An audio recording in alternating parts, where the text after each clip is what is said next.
Hi, my name is Robert. This video is designed to give you step-by-step detailed instruction on completing the task at hand. Visit my YouTube channel and watch my disclaimer video. And please like, share, and subscribe. I hope you find the information you're looking for. Thank you very much for watching. In this video, I got a 97 Chevy Malibu. Fuel pump's not working, so we're going to replace the fuel sending unit with the pump as a whole assembly. Let's get started.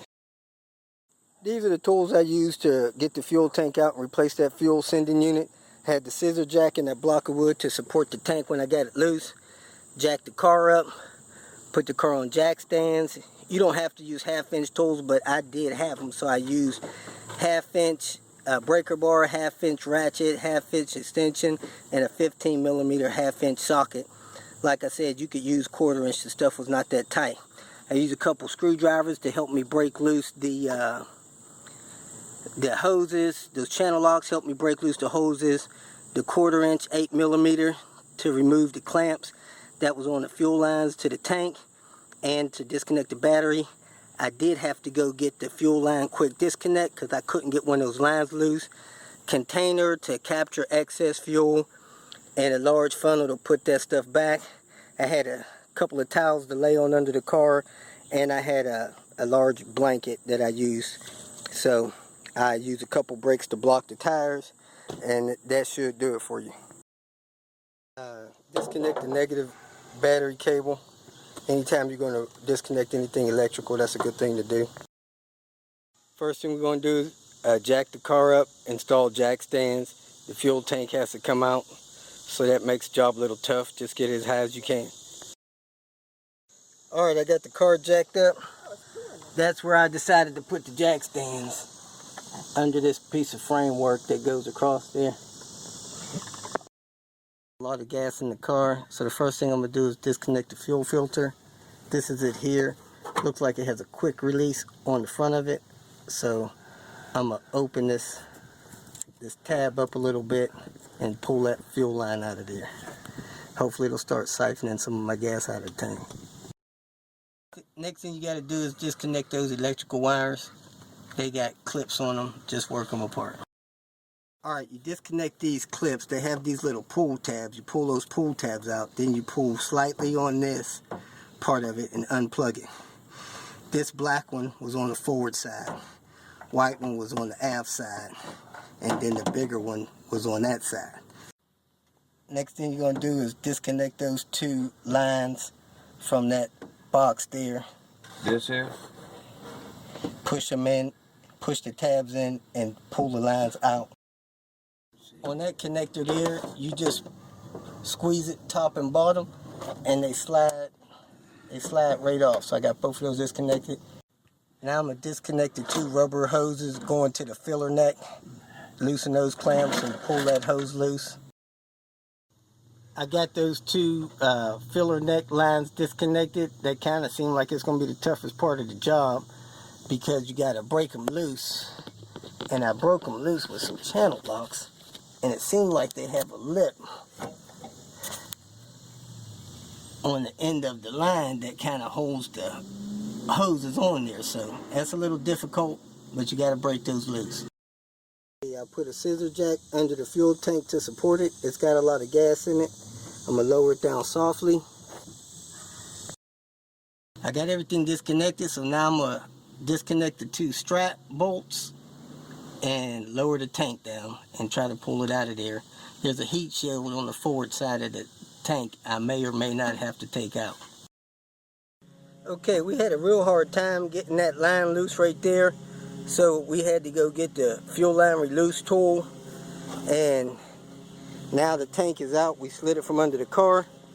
I'm going to go ahead and show you how to get this sending unit open. Alright, the sending unit has a clip ring. Go ahead and pop that clip ring out all the way around, and the sending unit should pop right out.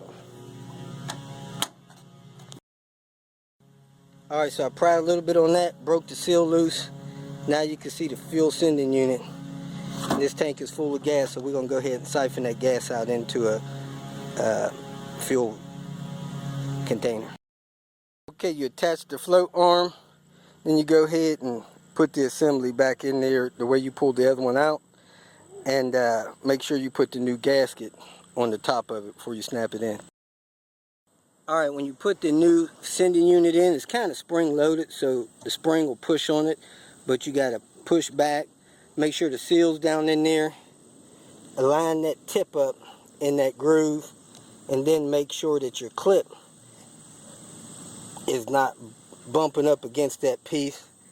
Put the clip in the whole way around. Then up here, this piece to me looks like it'll still hold the lines, so I'm not going to worry about taking that off.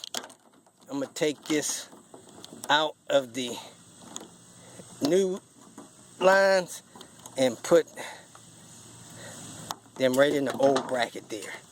So go ahead and secure those in and slide the tank back in position. Okay, you got to slide the tank in place and put in the bolt. Make sure your straps are hooked into the frame. Slide your tank in place and put in the bolt. Bolt it down real tight. Hit the other side. Do it as well. First thing you want to do is get your filler neck hoses on and clamped. I'm missing my clamp on this one. I got to find that. Next thing you want to do is put your lines in. This one didn't need to be disconnected, but this one did. You put it on and you slide it till you hear it click. You do the same with that fuel line under there, and then you do the same with the new fuel filter. The fuel filter had a locking clip on it. I don't need it, so I went on ahead and pulled that off because the line from the tank has its own locking clamp, and you push them on until you hear them click. Alright, I heard the fuel pump. Go ahead, turn it on, off and back on.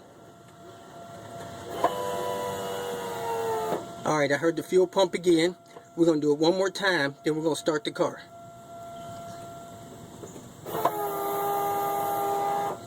Alright.